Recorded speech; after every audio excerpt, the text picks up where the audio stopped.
John McCain was a politician of principle, a patriot who believed in his country and fought for it at tremendous cost to himself.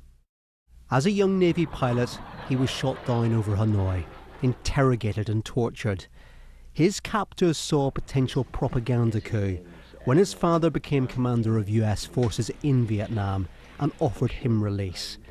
But John McCain refused despite the many beatings he'd suffered. On his return, he was hailed as a war hero and entered politics, and would eventually spend 35 years representing Republicans inside Congress. But he was fiercely independent and often spoke out against the party, notably challenging the influence of big money on American politics. The party establishment would love to finish me off anywhere. Why is that, sir? Why is Because I will break the iron triangle in Washington of money, lobbying, and legislation, and they know that would be very, very disruptive financially to a lot of people's lives. He may have challenged Washington, but he was respected here too. And in 2008, he was selected as a Republican presidential candidate. But his campaign was not without mistakes, and he was criticised for choosing Sarah Palin as his running mate.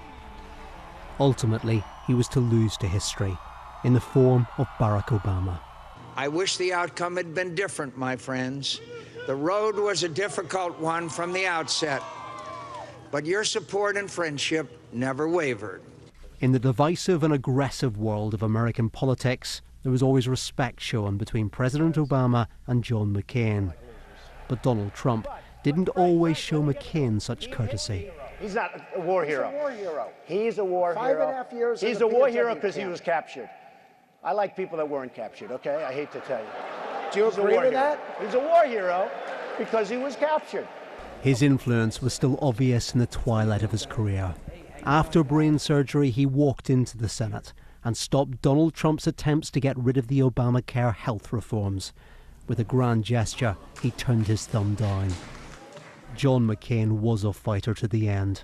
He lived longer than expected after being diagnosed with an aggressive form of brain cancer. His family said it was with his usual strength of will that he chose to stop receiving medical treatment.